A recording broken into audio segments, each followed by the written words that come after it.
Welcome to Waking the Kraken. I'm Wes Potts. And I'm Alex Kahneman. And, so, Alex, what have you been up to lately, man? Mainly I've been really working pretty hard on some new tracks for the CK Productions royalty-free stuff. I actually just released a new kind of space-inspired track that's like using the basically the different radiation waves from planets that they put out and transfer it into sound, and I'm using those as like background drones to make eerie music around. So is it like just kind of like whooshes and? Yeah, it's more ambient, and like they have like hums. They kind of just like hum. Right. Some of them are a little staticky, which is interesting. But yeah, so I got that up on YouTube. It's called Astral Voices. I also have been just started releasing like my fantasy and heroic music playlists now. Yeah. And all of those I think are going to end up being loops, so that way they can be used and as long as you need it to. Nice. So I got a kind of like my battle loop up, and then I also just finished yesterday. I made like a low health variation of the battle loop that's up as well, and I'm pretty happy with how they're coming across. I'm getting to work more with like strings and brass and drums and all sorts of things that are more orchestral instead of just like what you normally hear. Yeah, that's very cool. Yeah, so that's been good. It's been a long time since I've really focused on that stuff, so it feels like home. Nice. Yeah. Other than that, I've just been working and painting, and I'm learning how to do all sorts of things. Sprayed popcorn on a ceiling this week, and that was pretty interesting. I've never done that before. Oh, right. I hear that's actually something that most people don't look for in a ceiling recently. Yeah, more recently it's something people don't like, but like you're gonna find it in like rental houses because it's cheap. Right. Oh, yeah, that makes sense. Yeah, and it's like you can buy this texturing mud, but we basically used like drywall mud basically and just added water to it and sprayed that onto the ceiling. It's like it's just mud. Right. Yeah, but it's kind of cool, popcorn. I mean, it's kind of not pretty to look at, and I'll tell you what, it gets everywhere. It is a mess. It's awful. I went and saw Black Panther yesterday. Oh yeah, how was that? It was really, really good. I'm not necessarily too much into the whole like Marvel universe, just superhero movies in general. Like there's a couple that I like I really liked Doctor Strange, and I really liked a couple other ones, but Thor Ragnarok hit me wrong, and I know I'm probably gonna get crucified in a cross for saying that. But like I just didn't like it that much. But I went and saw Black Panther last night, and it is probably one of my favorite of all of the superhero films that I've been watching. Okay. How about let's talk about some of the things like that you don't like in superhero movies that they did well. Okay, I think probably the first thing that I really liked about it is in an introductory movie with a superhero, like say the first movie, like Thor, or like we got the luxury in Thor, we got the luxury in Captain America, we got the luxury in like Iron Man especially, of not having another cast of characters or really trying to tie it into the universe, because the idea is it's supposed to be an origin story. Right. So they did that very well in this. Like you don't see another superhero good. In Black Panther. Like it's just Black Panther and then whatever villain he's going after. Go ahead. Yeah, where's it set? It's set in Wakanda, which is a made-up country in Africa. Right. The Black Panther is the leader of Wakanda. He's the king of like Wakanda. Okay. Right. On the outside, people think that Wakanda is just a third world country that doesn't really ever ask for support from anything from the international community. They think they're really isolationist, but they're really poor. What actually happened is, back in the day, a giant asteroid filled with vibranium crash lands into this part of Africa, and these 5 tribes, basically who live around it, find it and make it the most wealthy and interesting like country in the world. It's so technologically advanced that their whole main city, which is this super futuristic city that has all this futuristic kind of like technology in it, it's actually hidden by a hologram of a it's hidden by a hologram that's makes it look like the rainforest. Oh, interesting. So it's really, really interesting. Yeah. So it's like they've got all of like the tribal traditions that you see in a typical African nation and stuff like that, along with this hyper technologically advanced. It's kind of like it reminds me a lot of like Afrofuturism without necessarily being about space. Okay. So interesting. Interesting. What's like? Less like, was it mostly an action scene? How do they treat like the people you don't see? Like, do buildings just get destroyed and you're just like supposed to not be concerned with how many people are inside, or are they a little bit more like realistic with it?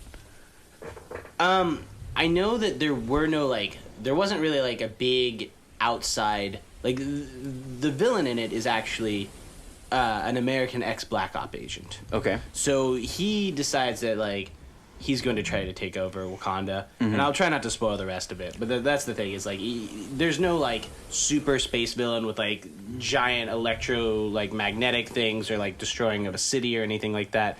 It's more of a power struggle. Yeah. So it's really, really interesting in that. And Interesting. the only other character in the Marvel universe that's actually linked into this at all is Martin Freeman's character, who just plays like like an agent of the United States of America. Yeah. Right. So like, but he's the only one in it. That kind of made it fun. Yeah.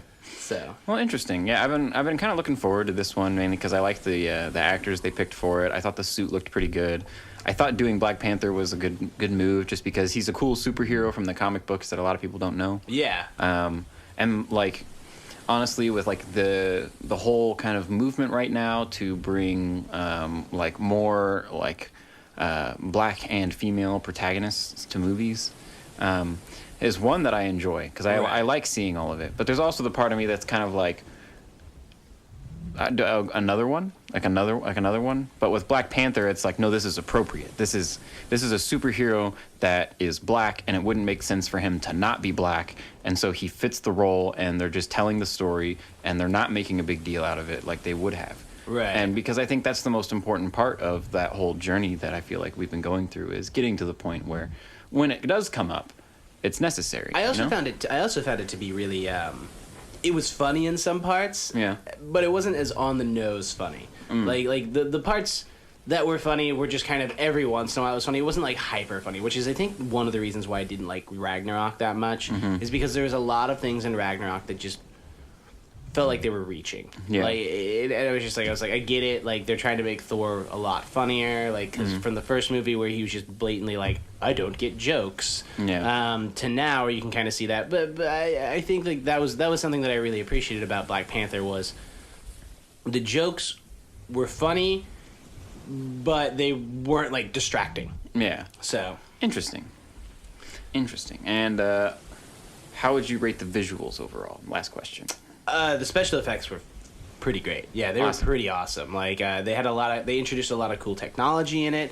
For building the special effects. Like Wakanda itself has a really, really interesting just on a budget. It's almost kind of like if you were to take Q from the James Bond movies and then just put him in Wakanda and all of the stuff that he was allowed to build. Yeah. It was really cool. That's cool. So.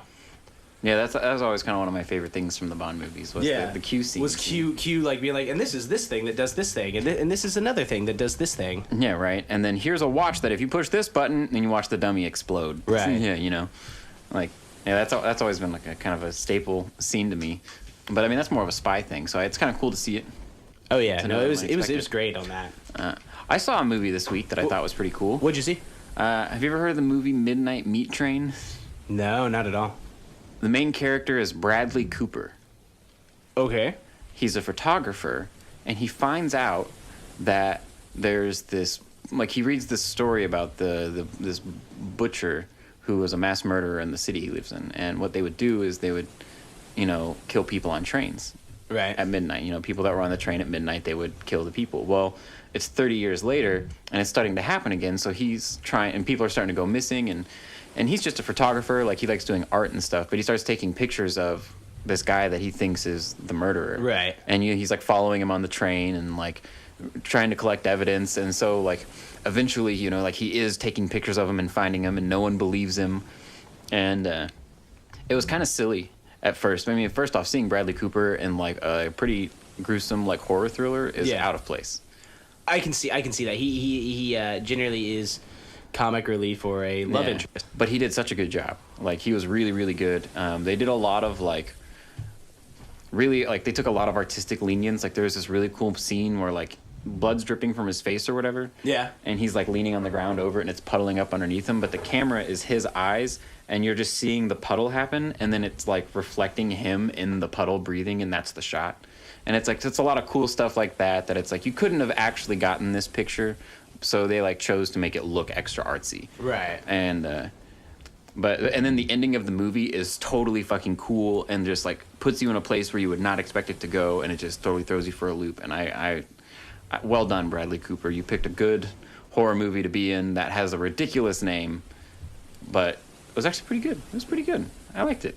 So I had a really weird experience today before we recorded. Have you, I'm going to preface it, have you ever that you feel like is a time traveler? Or could possibly be a time traveler? Yes.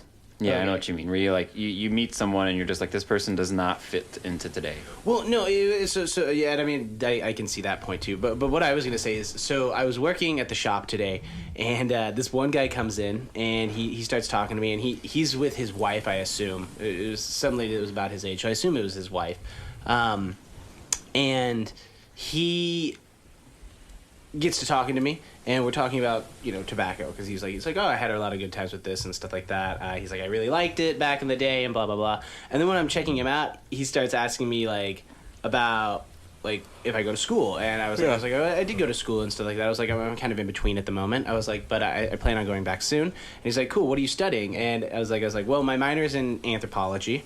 And he goes, oh, I've got my doctorate in that. And I was like, oh, that's really cool. I was like, and then he's like, what's your major? And I was like, it's in history. And he's like, what are you studying in history? And so I talked about that, and literally everything that I talked about was something that he did, and I'm just sitting there like, I'm like, this guy could be me from the future. Yeah, right. Like, I think I met myself today. That's funny. From this future me traveled back to like tell me what I should do. Yeah, but he was super cool. Like, he was the coolest guy I've ever met. So obviously my life is gonna be awesome if I went like this guy. But like he was like, I was talking to him about just different things. He's like, oh yeah, he's like, I lived in Germany for a while. I did this and that, and I was like, this guy is so awesome. And then he just looks at me. He's like, it's like looking in a mirror. And I was like, I knew he said that probably for me, but it also probably like he was like trying to convince himself too. Yeah, right. It was hilarious. Yeah. Like, that's pretty funny. What was his name? Pesley Watts? No, his name was Steven, but I think if I was a time traveler, I would probably pick that too, because of just the whole line from Stealing Harvard, where it's like, the guy goes, he's like, what do you want your name to be? He's like, I want to be Steve, man. I once knew this guy at summer camp. His name was Steve. He got 2 girls pregnant, man. 2 girls pregnant. Oh, yeah. Yeah, I want to be Steve. So I feel like at my older age, if I went back to time travel, I'd be like, I got to pick a different name. I was like, I'm going to be Steve. Yeah. Yeah, I'd never guess that if I ran into me. So I met him today. Shout out to Steve. He's my me in the future. I feel like Nick Miller from New Girl on that, where there's that one episode where he's just like, I met me from the future. He keeps telling me, and he knows things about me, and it's weird. It turns out he's just a homeless man that lives in a box. Just a homeless man. Anything new going on? Like anything cool that's happened that's not normal? Other than meeting me from the future? Other than meeting you from the future. That's the most abnormal thing that I've had recently. Valentine's Day was this last week, and me and Chloe went out and celebrated in style. Mm-hmm. We were so decadent that we celebrated it 2 days with a break in between for rest. Nice. That's the way you do it, man. Yeah, we're like, let's go out and have some drinks and dinner on Valentine's Day, and then we'll rest on we'll rest on Thursday, and then Friday night we'll go out and see Black Panther and get some more drinks. And so we just kind of ended it perfectly. Nice. So. Yeah, I went and just had dinner. Yeah, I saw you guys later that night and stuff like that. You said you went to... Doesn't matter. Right. I'm trying to think, man. I've been playing that new Monster Hunter World game. Yeah. That's pretty cool. You playing it at the studio, right? Yeah. I've been playing it at the studio a little bit, and still stuck on the fourth story mission. Like, we spent hours and hours trying to do it. It's a really fun game, and if you try to play it, do understand that it sucks in a good way. Yeah, like it's extremely fun and very addictive, but you will spend 45 minutes trying to hunt a monster, and it will kill you over some bullshit. And then you have to start completely over. Yeah, that gets frustrating. I did have a weird thought this week about like movies that aren't supposed to be scary. but wind up being scary. So I was going to ask you before I state mine, are there any movies that aren't supposed to be scary but somehow has a terrifying premise to you?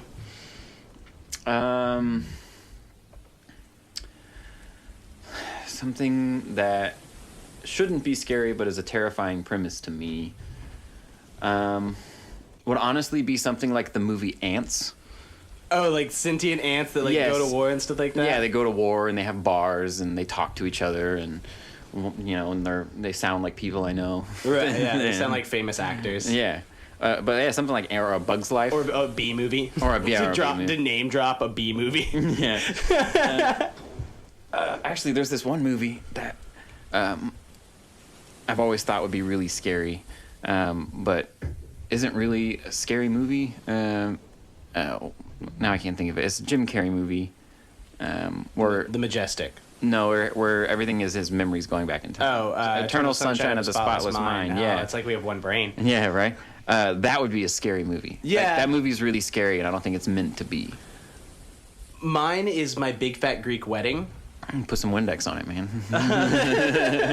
I'm terrified of the concept of My Big Fat Greek Wedding only because I put myself in the shoes of the guy named Alex in the movie. Oh. Because here's this guy who comes from like a small family and like, they're not very boisterous. They're just normal, run-of-the-mill, average American family. And my greatest fear that I've always talked about is marrying into like one of those like big, stereotypically boisterous, loud, like Italian or Greek families, like ones where they're like, and this is my cousin Joe, and he's like, come here, and he like fucking gives you a noogie, like I'm not your fucking brother and stuff like that, and like, and just like the concept of the loud big family that is in everyone's business and like always has to. Like, it'd just be terrifying to me. It's absolutely scares me. And then I watched this movie. And it's a romantic comedy, and it's supposed to be funny, and it is funny. When I watched it when I was younger, I haven't watched it recently. I just somehow the idea of it popped into my head. Mm-hmm. But I was thinking about it. I was like, man, that movie is the epitome of all of my fears. Is I find someone that I fall in love with, and I'm going to marry them, and then I have to meet her family, which is fine until like it's like 100 fucking people that are all the people that I'm terrified of. Like, yeah, right. Yeah. I never want to go. I never want to marry into anyone's family where the brother just looks at me and goes, he's like, "You heard her, I'll fucking kill you." Like, I just like feel like I'd marry into the mob. Like, yeah, terrifying. Yeah, it's just like it's one of those things where I was just like I was sitting there in my car on my way to I went to go visit my mom, and I was just sitting there thinking about it. I was like, man, that is the most terrifying movie that is not supposed to be terrifying, and the idea of it is supposed to be comical, like the way it's written, but it is frightening. Yeah. So My Big Fat Greek Wedding is a thriller. A thriller. A psychological thriller. It's a psychological thriller about a guy who's unfortunate, and he finds a girl that's really awesome and totally gets him, and then her family is just really in your business. Really in like, because I don't mind families that like Chloe's family is really nice. They're really small. They're pretty quiet. They're people that I can get along with. Right. But if her family was the opposite of that, I would just be terrified all the time. I know. I think about it a lot. Like Kaylee's parents are so calm and so like nice, and like they don't like they're concerned about your safety, but that's about it. Right. And it's like they're just really nice, and like I didn't know this. Like I just thought Kaylee's dad was retired, but apparently his job now is he interviews children and then finds things out about them and then helps place them into appropriate foster homes.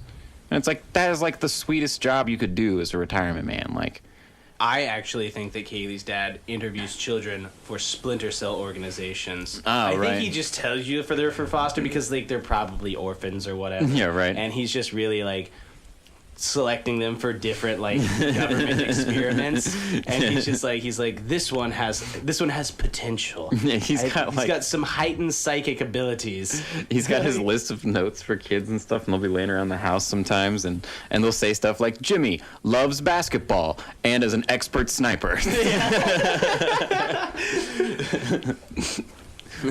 Tina knows French and also is an explosive expert. Yeah, right? Carl, he eats marbles. Carl eats marbles. Carl is going to get into a normal home. Like, yeah, they're just sending all these kids to secret government organizations to like overthrow governments and stuff. Yeah, right. Like, and that's what her father does. Yeah, and so I get that instead. I don't have like, oh my God, Alex, blah blah blah, blah blah. Oh my gosh, have you seen this? And don't you do this? And blah, I'm gonna hurt. Man, none of that, man. Like, most of her family's afraid to talk to me. Like, there's like, I mean, like, not afraid, but like they're just they're timid. Fear into them. They're just timid, you know. They're all I quiet think it's people. probably because when you first met Kaylee's parents, you said, I know how to kill a dog 5 different ways, and 4 of those are throwing missiles at it. And they're just like, well, we got to make sure that we find wonderful government organizations for Alex's children when he grows up. I know 5 ways. 5 ways to kill a dog. 4 of them are throwing missiles at it. I've practiced many skills like boxing, kickboxing, street boxing, folding boxer briefs. Yeah, unboxing and boxing. Okay, can we talk about that? That's something that drives me crazy. Packing? Unboxing videos. Oh my God. What's in the box? I gotta see. What are they? What is it? It's a thing they bought. That's a sweet new pair of sunglasses. Or, hey, you got the new thing.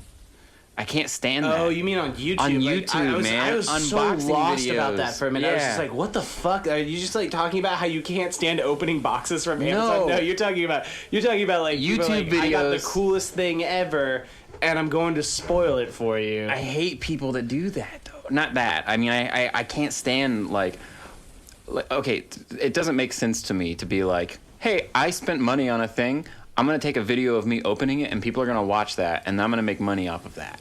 Like, that is just bananas to me that people find it entertaining.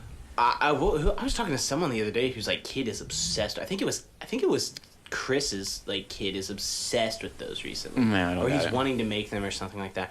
I have always dreamt of making a YouTube series, but it's only going to be 1 episode a year, and it's me buying the most popular toy for Christmas, unboxing it, and then setting it on fire so that all of those parents that didn't get that toy that year are just super excited, like, well, fuck that toy. Like, I didn't get it. I have to hear about this from my children all goddamn year about how I didn't get them the Tickle Me Elmo or something like that. Like, I'm so fucking frustrated. And parents who fought me for this, and there's like, I just want to go home and watch it catch on fire. Like, Dude.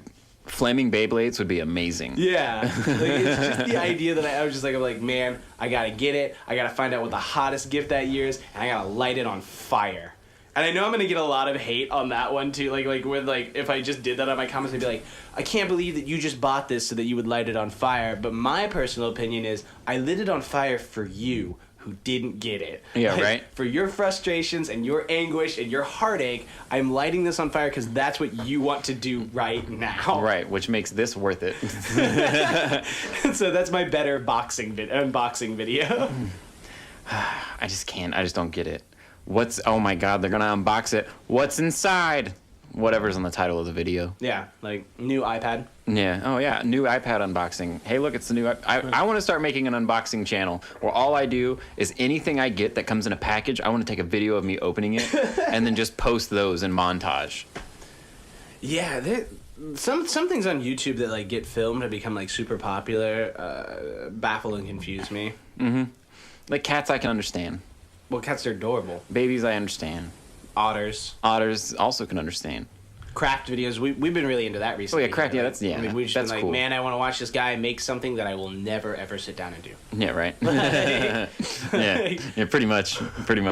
But people are obsessed with you showed me that, and then I started watching them, and then I've been talking to like other people about them. They're like, oh my God, and so they're like a big fucking deal. Like, yeah, man. I mean, I think you and I have grown up in a culture of people where we are used to having to do all these things ourselves. Like, we're used to, you want to have a thing? Like, you could make it out of cardboard. Like, that's really popular. I feel like a lot of people are more willing to be like, I can make it out of cardboard.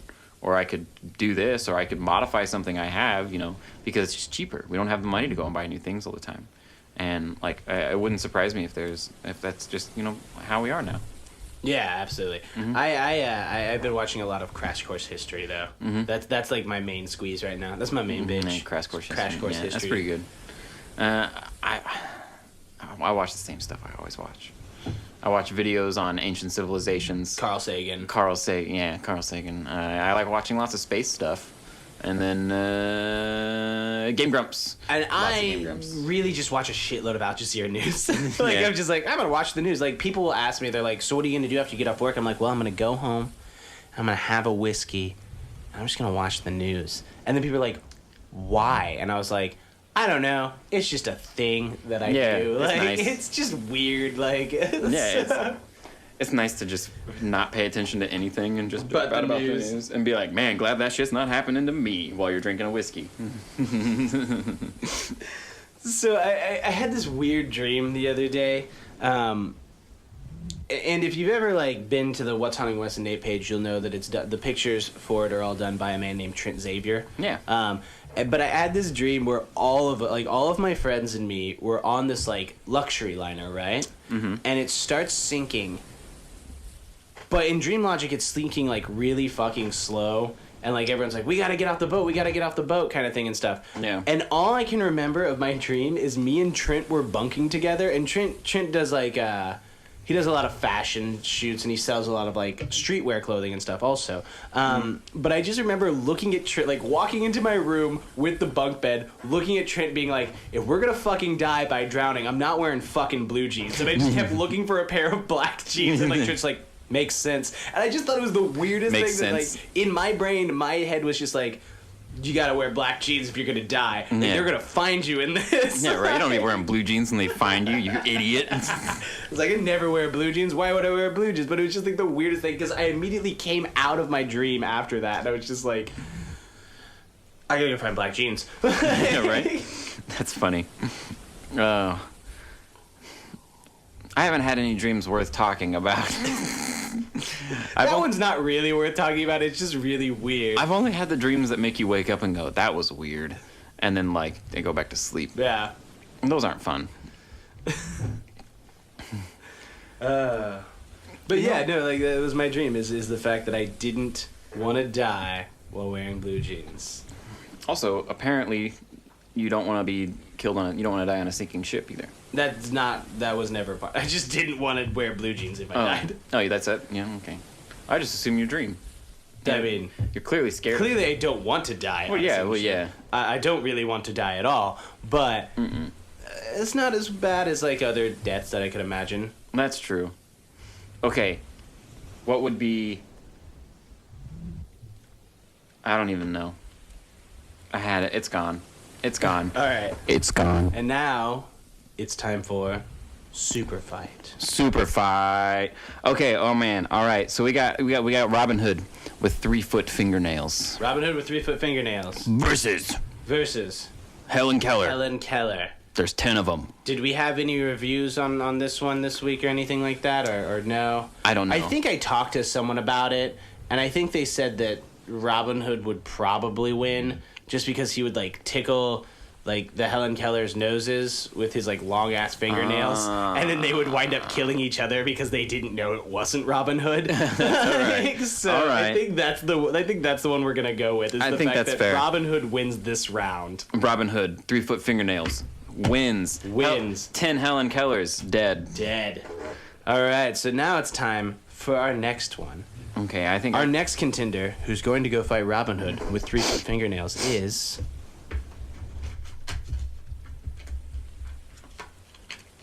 Hillary Clinton. Oh man, I can't wait till we pull Donald Trump. We should pull that next week. If we can. Hillary Clinton is. Oh, that's a double card. So we're not gonna none use of that. one. None of that. Made of sand. Oh. Hillary Clinton made of sand versus Robin Hood With 3-foot 3-foot fingernails. fingernails. Who's gonna win? Join us next time on Super Fight. But seriously, Hillary Clinton made out of sand? Like, is she just a Hillary Clinton made out of sand, or is she like Sandman? I guess that's the topic that our fans should debate this week. Is she like Sandman, or is she just made of sand? That's a good question.